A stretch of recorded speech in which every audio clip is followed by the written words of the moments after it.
La chasse aux requins est pratiquée depuis très longtemps, depuis l'Antiquité jusqu'à nos jours. Cette activité a connu un développement considérable au fil du temps, passant de l'emploi de techniques de pêche primitives à l'application de technologies plus sophistiquées. Alors que les ailerons de requin sont très recherchés pour la préparation de la soupe aux ailerons de requin, la viande de requin est consommée dans de nombreux endroits à travers le monde. Quelle méthode l'humanité utilise-t-elle pour capturer ces prédateurs marins? Eh bien, découvrons-le. En raison de leur teneur élevée en protéines et de leur importance économique, les requins sont très appréciés depuis très longtemps. Chaque année, environ 100 millions de requins sont tués à cause de la chasse à des fins alimentaires et commerciales, qui dure depuis des millénaires. Tout au long de l'histoire, les requins n'ont pas été considérés comme méritant des efforts de conservation en raison de la perception selon laquelle ils avaient moins d'importance que d'autres créatures. D'un autre côté, les attitudes changent à mesure que les populations de requins continuent de diminuer et que la demande de produits à base de requins continue d'augmenter. Il existe une grande disponibilité de viande de requin dans les magasins d'un large éventail de pays.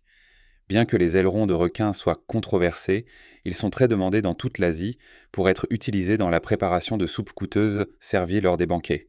Un produit chimique dérivé du foie de requin, appelé squalène, est utilisé dans la production de cosmétiques, de produits pharmaceutiques et de lubrifiants. La peau de requin est également utilisée dans la production de vêtements et d'accessoires. Les filets maillants et les filets encerclants sont deux types de filets à grande maille utilisés par les pêcheurs qui emploient la méthode de pêche au filet.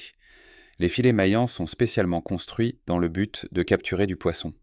Afin de créer une structure en forme de mur dans la mer, ces filets sont positionnés verticalement et peuvent s'étendre sur plusieurs kilomètres. Il est possible que les requins s'en mêlent dans les filets lorsqu'ils y nagent.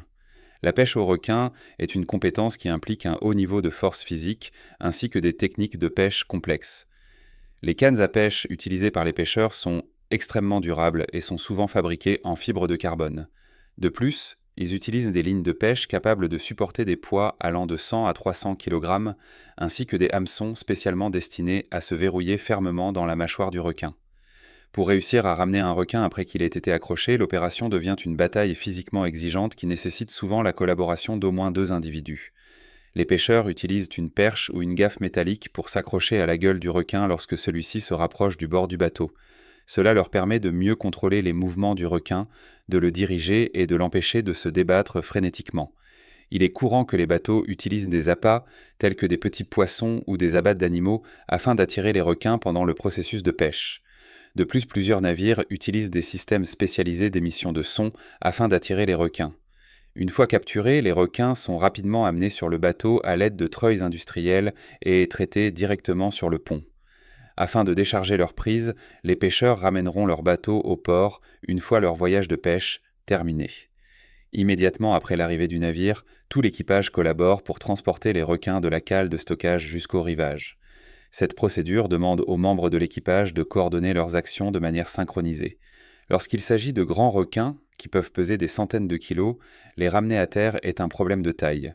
Un certain nombre de navires sont équipés de treuils ou de grues miniatures afin de faciliter le processus de retrait des requins de leur zone d'attente. Cependant, dans de nombreux cas, les pêcheurs sont obligés de compter sur leurs propres forces et d'utiliser des cordes ou leurs propres mains pour traîner les requins, ce qui nécessite la participation d'un certain nombre d'individus travaillant ensemble. La transformation des requins commence immédiatement et à grande échelle dès l'arrivée des navires au port. Il existe des centres animés où un personnel compétent sélectionne et traite efficacement les requins, et les principaux marchés aux poissons sont les lieux où cela se produit. Sur le sol du port, les requins sont classés selon leur taille, leur poids et leur qualité. À l'aide de lames spécialisées, les nageoires, qui constituent l'élément central de toute la procédure, sont tranchées de manière rapide et précise. Les ailerons d'un requin peuvent être retirés de l'animal en quelques minutes par des personnes possédant l'expérience nécessaire. Après le retrait des nageoires, les parties restantes du requin sont traitées de différentes manières. Alors que d'autres sont transformés en farine ou en huile de poisson, certains sont destinés à la consommation alimentaire. C'est le principal marché de consommation en Chine, où les ailerons de requin sont utilisés pour produire de la soupe, un repas considéré comme un symbole de richesse et de prestige. Il est possible que le prix des ailerons de requin haut de gamme atteigne des centaines de dollars par kilogramme, ce qui crée un marché extrêmement lucratif. En Asie notamment, où ils peuvent coûter des milliers de dollars le kilo, les ailerons de requin comptent parmi les produits de la mer les plus coûteux. Cela est particulièrement vrai dans la région. Cette demande est motivée par le phénomène de la soupe aux ailerons de requin, considéré comme un signe de richesse et de rang dans la société chinoise. C'est un plat fréquemment servi lors des mariages et autres occasions haut de gamme en Chine et à Hong Kong. En raison du massacre annuel de plus de 73 millions de requins pour leurs ailerons, les populations de requins ont connu une réduction significative, certaines espèces connaissant une perte allant jusqu'à 90% de leur population totale. Bien qu'elle ne soit pas aussi répandue que d'autres types de fruits de mer, la chair de requin est consommée dans plusieurs régions du monde. La chair de requin est utilisée dans diverses recettes dans un certain nombre de pays, notamment au Japon, en Corée du Sud, en Australie et dans divers pays d'Amérique latine. Pour conserver sa fraîcheur plus longtemps, il peut être séché et salé, ou il peut être préparé sous forme de steak ou de soupe. La viande de requin contient une quantité importante de protéines. Cependant, les plus gros requins contiennent une plus grande quantité de protéines. Bien que de nombreux requins soient transformés en farine ou en huile de poisson à des fins commerciales, une partie importante d'entre eux est capturée spécifiquement pour la consommation humaine. Parmi les produits de requins les plus recherchés figurent leurs ailerons, qui sont principalement utilisés dans la préparation de la soupe aux ailerons de requin, un plat qui revêt une profonde signification culturelle et sociale, notamment en Chine. Au sein de la société chinoise, la soupe aux ailerons de requin est considérée comme un mets luxueux, symbolisant la richesse, la prospérité et un statut social élevé.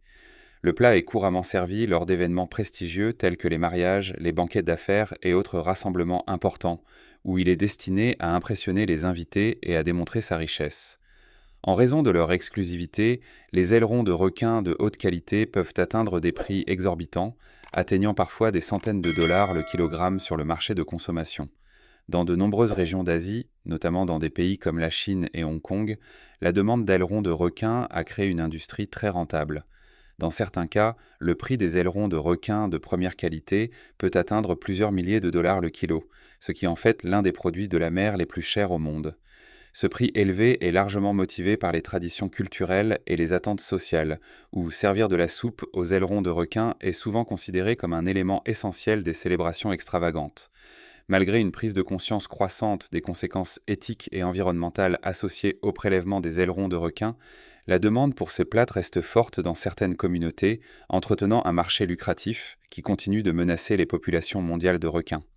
Les conséquences de cette industrie ont été dévastatrices pour les populations de requins du monde entier. Chaque année, on estime que plus de 73 millions de requins sont tués uniquement pour leurs ailerons, ce qui entraîne une baisse drastique du nombre de requins. Certaines espèces ont subi des pertes de population allant jusqu'à 90%, ce qui les expose à un risque sérieux d'extinction. La pêche non durable des requins perturbe non seulement les écosystèmes marins, mais menace également l'équilibre délicat de la biodiversité océanique. Bien que les ailerons de requin constituent la principale cible du commerce, la viande de requin est également consommée dans diverses régions du monde. Bien qu'elle ne soit pas aussi populaire que d'autres types de fruits de mer, la viande de requin constitue un élément alimentaire important dans plusieurs pays, dont le Japon, la Corée du Sud, l'Australie et divers pays d'Amérique latine. Il est préparé de diverses manières, par exemple séché et salé, pour prolonger sa durée de conservation ou cuit frais sous forme de steak, de ragoût et de soupe. La viande de requin est connue pour être riche en protéines, ce qui en fait une source nutritionnelle précieuse.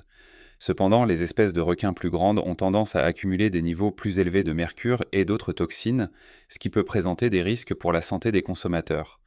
La demande continue de produits à base de requins continue d'alimenter les débats sur les efforts de conservation, les préoccupations éthiques et la durabilité à long terme des populations mondiales de requins.